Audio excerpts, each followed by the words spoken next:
satu upaya kita untuk mengatasi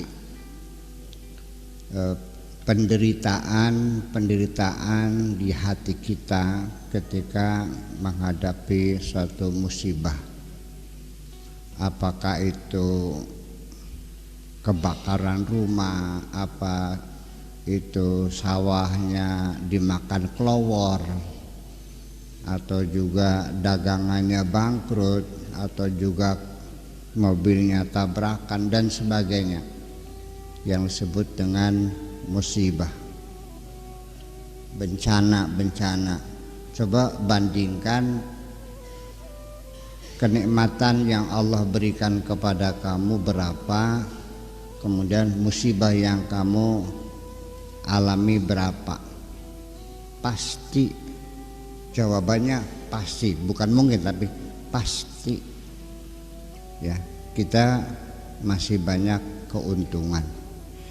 Ini artinya bahwa kita tentu akan sedih, alami secara wajar, secara psikologis. Memang semua orang menghadapi musibah tentu ada kesedihan, ya gitu kan. Tetapi hendaknya jangan dibiarkan kesedihan itu berlarut-larut. Sebab kalau berlarut-larut tentu yang akan rugi adalah diri kita sendiri. Kesedihan yang berkepanjangan itu juga merupakan masalah yang sangat rawan sekali bagi kesehatan kita. Bisa patah semangat, bisa putus asa, bisa gantung diri, bisa potong kompas, ya kan gitu. Bisa, orang kalau sudah terlalu menderita, istilahnya di Cirebon mah tingeling ting dampun, tingeling ting dampun. Apa bener baik kan gitu kalau sudah kepepet begitu. Jadi sebelum kita lepas kontrol karena kepanikan kita menghadapi kesulitan, cobalah kita hitung kembali nikmat-nikmat Allah yang ada pada diri kita ini. Ternyata masih terlalu banyak. Makanya saya ingin menasihati orang yang sedang sedih, meratap, berkeluh kesah.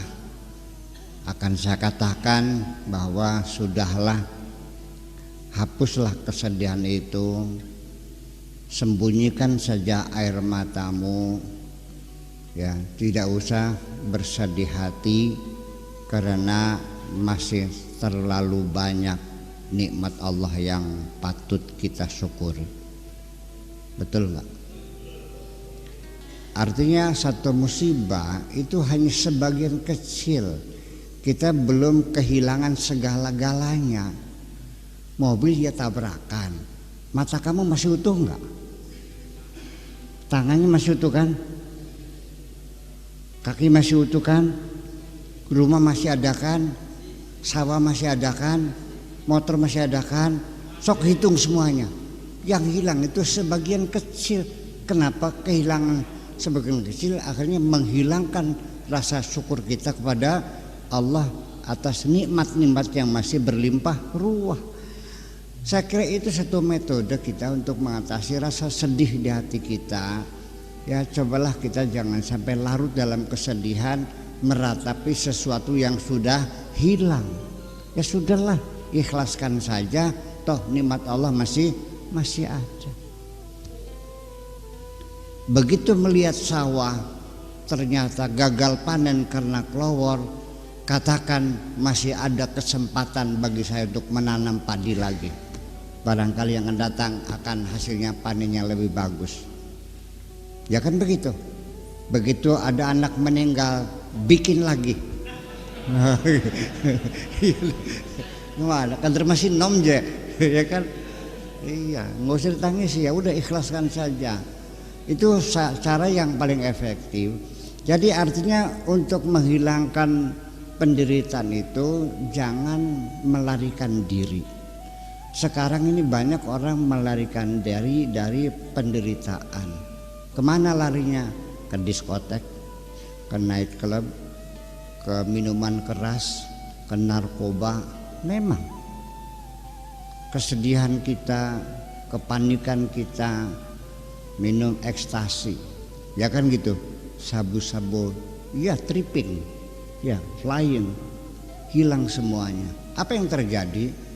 Itu reaksi kimia dalam tubuhmu tidak lama, hanya beberapa jam. Setelah itu kamu akan tersadar kembali. Ketika tersadar kembali, apa yang terjadi? Semakin panik dan semakin cemas dan tidak menyelesaikan. Ya, ada lagi menyelesaikannya dengan cara berzikir. Betul, itu lebih baik ya, karena lebih membangun kedamaian yang lebih sejati. Tapi ada yang menyelesaikan secara lebih sempurna, yaitu dengan rasionalisasi, dengan pemikiran-pemikiran dan kecerdasan kita. Nah, sekarang begini, di sini mau nggak saya kasih uang 100 miliar, mau nggak? Tetapi saya potong 1 miliar, mau nggak? Saya kasih 100 miliar, tetapi saya potong 1 miliar, mau nggak? Kalau saya potong 5 miliar, kalau saya potong 99 miliar, masih mau, masih dapat 1 miliar. Nih 100 miliar, saya ambil lagi 90 miliar, masih untung nggak? Kalaupun begitu pun masih untung Anda ini. Kenapa hanya 100 miliar diambil hanya 10.000, kok nangis sih? Itu. Nah, kalau kita bisa menyelesaikannya secara rasional, itu yang lebih permanen. Anda akan hilang rasa sedih dan tidak akan kembali lagi, tapi sudah menjadi satu keyakinan, menjadi satu perilaku. Itu kita harapkan. Jadi jangan biarkan kita berduka cita, menderita, menangis, berkeluh kesah, ya, habis kecrek, nepak batuk, habis bak batuk ngelus dada, habis ngelus dada banting piring, akhirnya ngerusak akhirnya. Nah, ini itu. Jadi komparasi ini penting supaya kita bisa melakukan apresiasi terhadap kenikmatan Allah yang berlimpah ruah ini. Kehilangan sebagian kecil jangan menyebabkan kita berputus asa untuk menjalani kehidupan ini. Itu aja.